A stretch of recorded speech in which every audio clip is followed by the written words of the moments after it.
Hi Stampers, this is Kathy from Ladies Stamp A Lot. I'm an independent Stampin' Up! Demonstrator in Chesapeake, Virginia.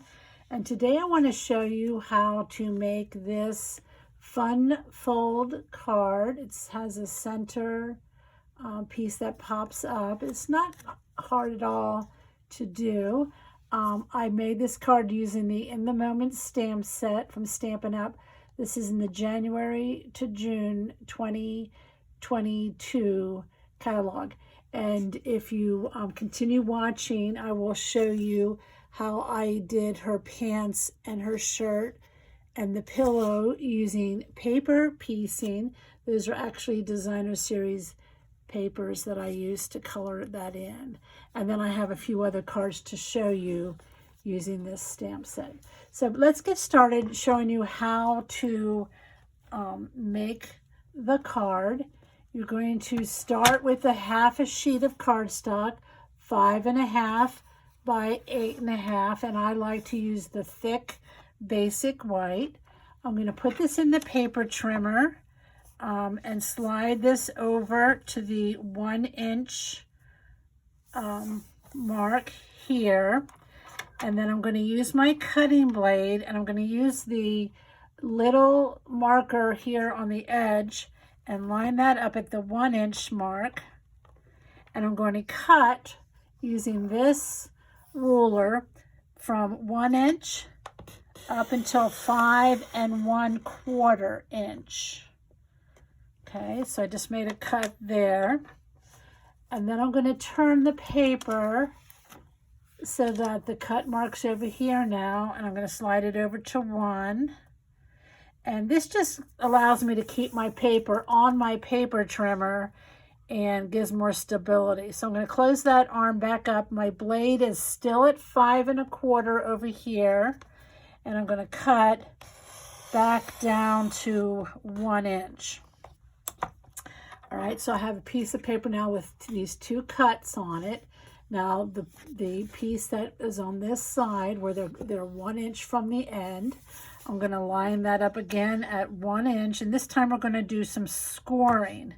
So I'm going to get my cutting blade out of the way, and I'm going to just use my cutting marks so I can see where my cut is in my paper, and I'm going to line up my scoring mark right with that cutting line, and I'm going to score from that line to the edge of the card.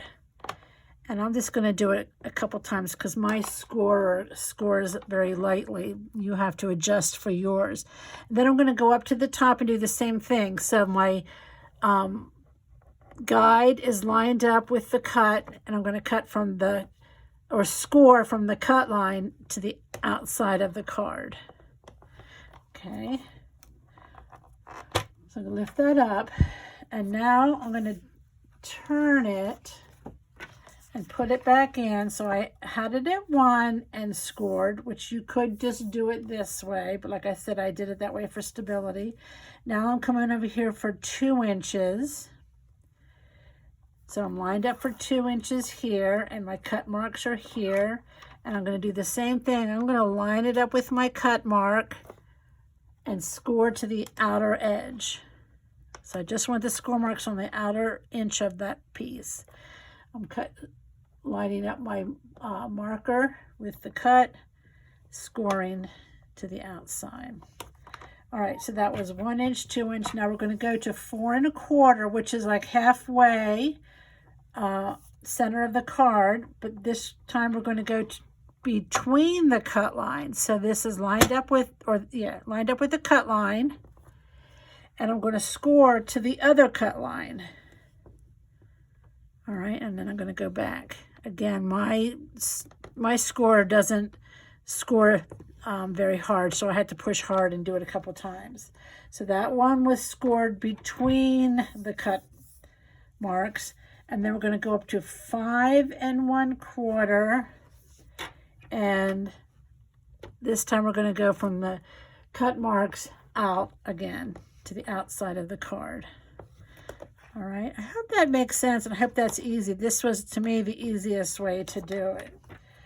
So let's see if you can see my cut marks are here, and then they're scored at the here and here at 1 inch, here and here at 2 inch, 4 1/4 is between, and then 5 1/4 is here and here. And then the way this card folds is you start here in the front and fold that. This one's going to come the other way like an accordion. And then this one folds down and this one folds down. And that's basically it. You're done. Isn't that easy? A lot easier than it looks. And if you watch the video and rewind it a couple times, I think that you'll be able to do it. I hope that makes it really clear.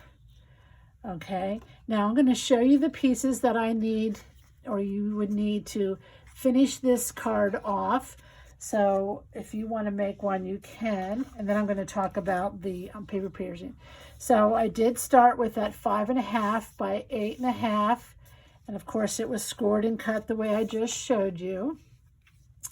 And then for the stamped image, you're going to use a piece that is 3 this way by 2 3/4.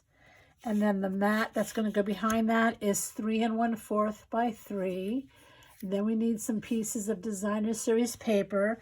These are all 3/4 of an inch. So the one at the bottom is 3/4 by 5 1/4. And then you need 2 that are 3/4 by 3. And that's for here, the sides. And then for my greeting, I used 3/8 by 2 1/4 and 1/2 by 2 3/8. That could be die cuts or anything that you have, or any size that you have, depending on what you're going to put there. But that's if you make this card the way I did.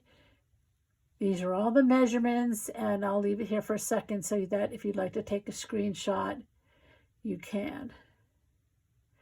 And if you're interested in purchasing any of these products, you can do that at my online store, kathywinter.stampinup.net. I would really appreciate that. But this would work with just about any stamp set or any paper for any occasion. So for the piece that was stamped, I just went ahead and stamped the image on a piece of white.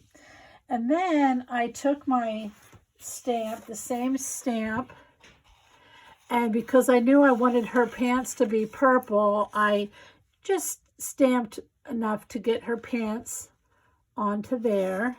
And then this one I wanted to be the pillow, so I just stamped the edge of the stamp.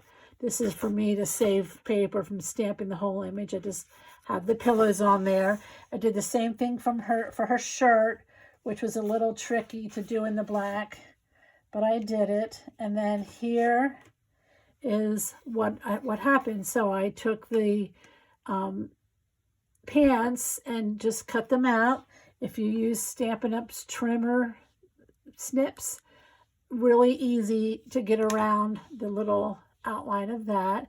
And then the pillow actually has 2 sections, and then her shirt. And so then what I did was I took the pieces and then I glued them onto this piece where it was stamped. So there's her pants, again her shirt. It was kind of hard for me to see the black, so I wouldn't recommend black the first time you do it, to hold it up at the window or a good light to be able to see that. And then for this image, the pillow it's kind of in 2 parts. That's the big section and the one part, and then this little piece here goes behind her legs. Now you of course wouldn't have to do that. You could just color all these images, but it really adds something. It's kind of fun. It makes me think of like playing with paper dolls to cut out. And you could use any kind of pattern paper with a small pattern, or anything that you have that would look good with that paper.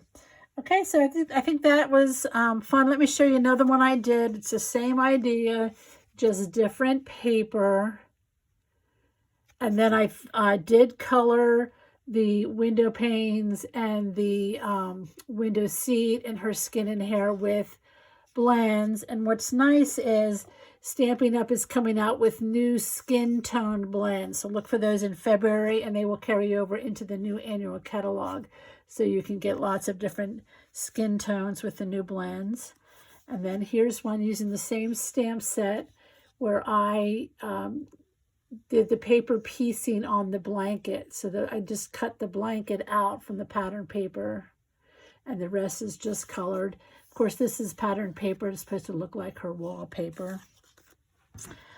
Here I did the paper piecing with her dress. So I stamped it onto this designer paper and cut out her dress and then glued it onto the stamped image.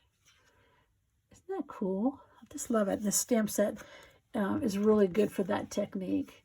And then here's one again with her looking out the window with some blue plaid pants and a white shirt.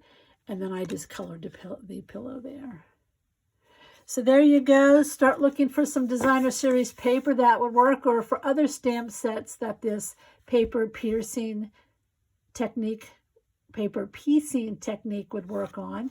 And if you have any questions, please don't hesitate to send me an email, and I'd love to hear what you think. Thanks for stopping by, and I hope you give it a try.